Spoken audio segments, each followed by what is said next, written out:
Playing hide and seek should be one of those childhood games that brings you joy, laughter, and friendship. But it wasn't for me that day. It was all darkness. My friends left me in that tiny closet alone for a very long time. It felt like eternity. The only thing I could visibly see was the little bar of light peeking through the bottom of the door.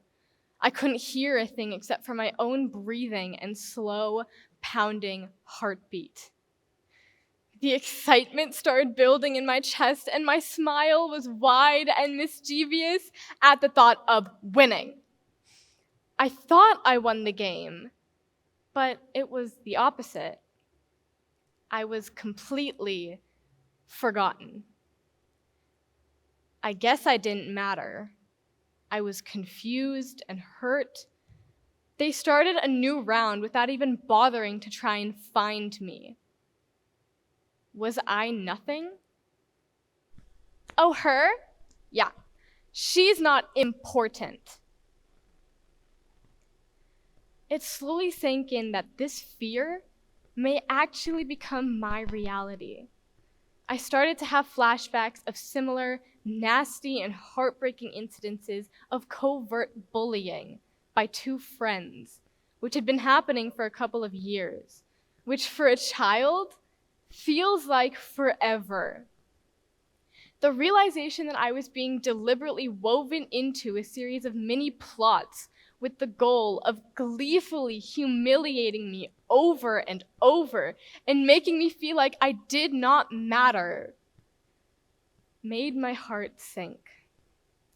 I was trapped, which eventually led to a series of panic attacks.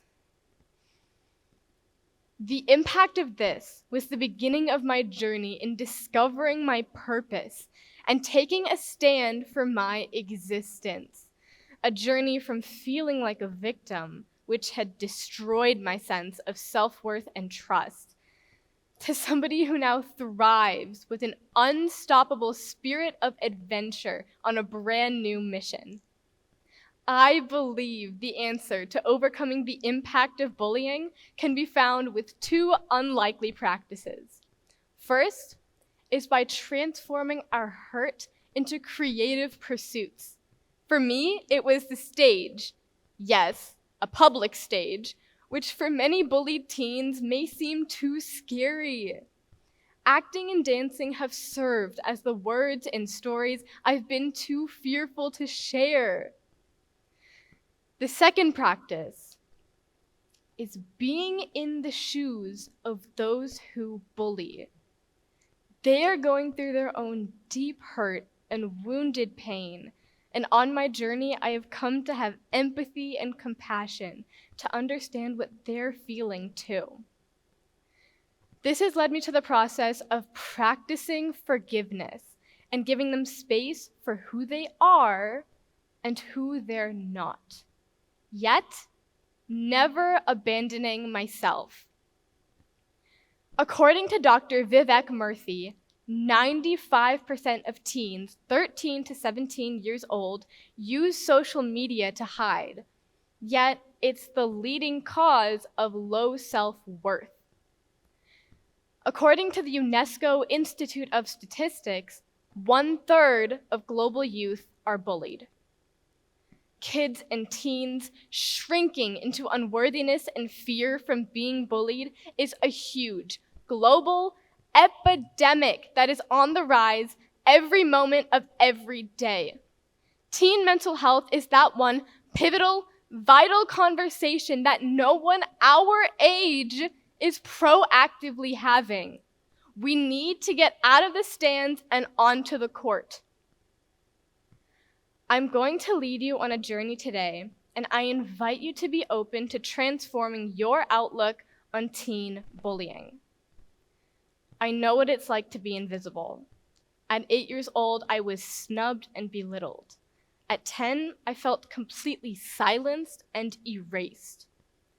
Even though it was subtle or covert, the bullying was persistent for several years, and had become deeply painful.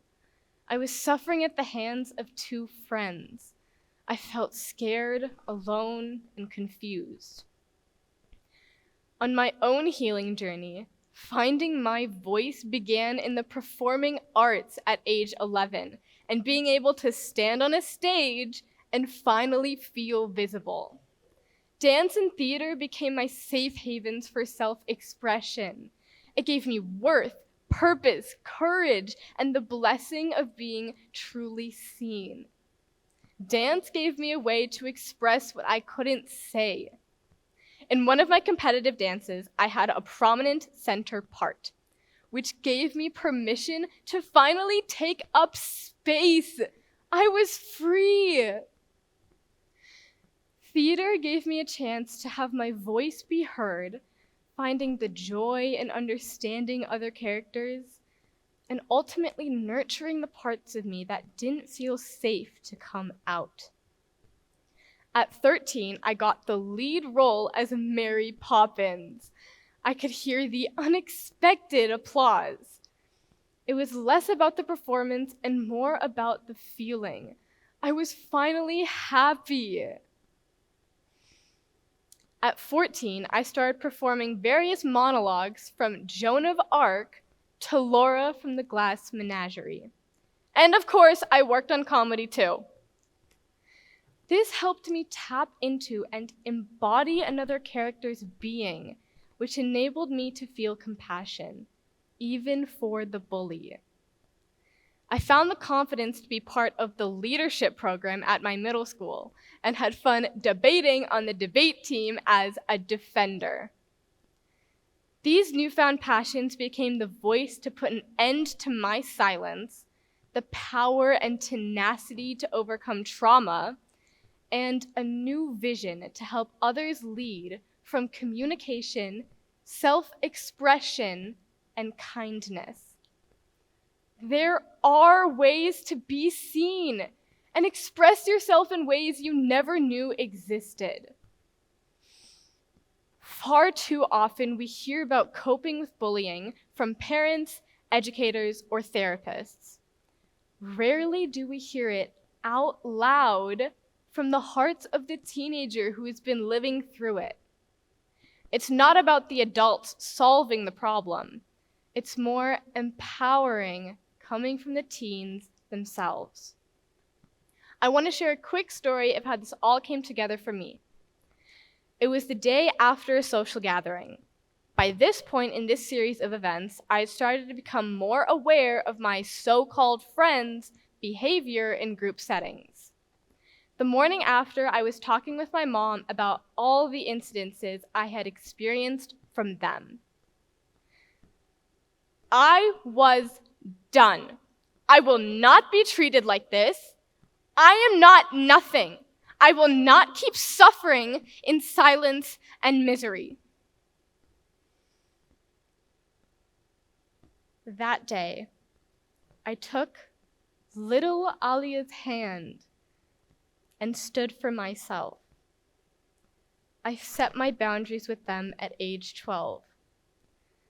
I felt such relief that I consciously chose to have my own back.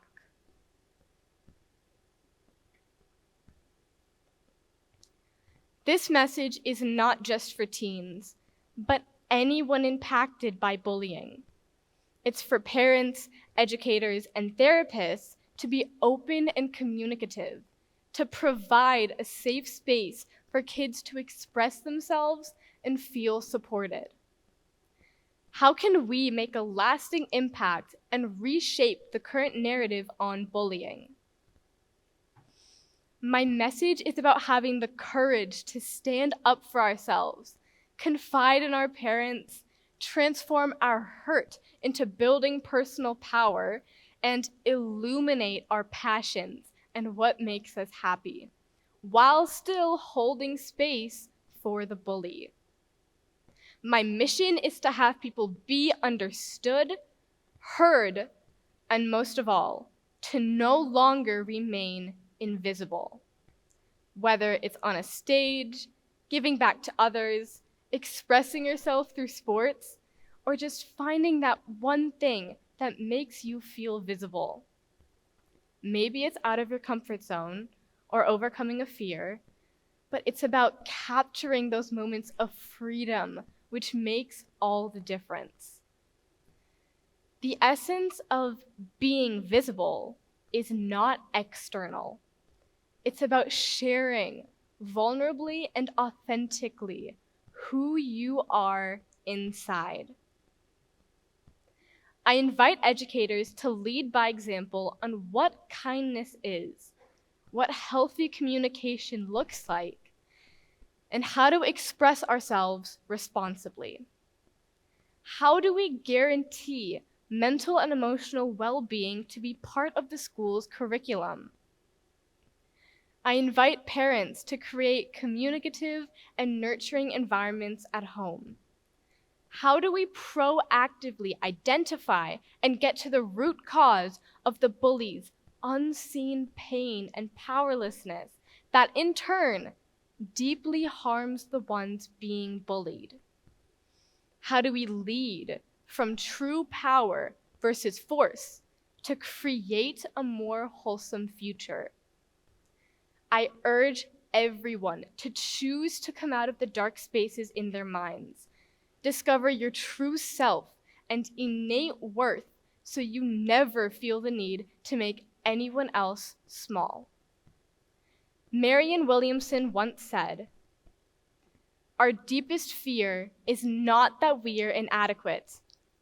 Our deepest fear is that we are powerful beyond measure. It is our light, not our darkness, that most frightens us." My parents are always catching my free fall, from the support of my dad's open-hearted listening, to my mom being my best friend, my coach's unwavering stand for me, and of course, my Siberian Husky's innocence and exuberance makes me feel so loved. I invite you to create a team for yourself and your life that empowers who you truly are. I'll never look at hide and seek the same way again. I know how to avoid the dark closets, how to stay out of the shadows and shine a light. Everyone has their own stories. We just need to be brave enough to hear them with open hearts and minds. This is my story. This is my journey from invisible to I am visible. Thank you.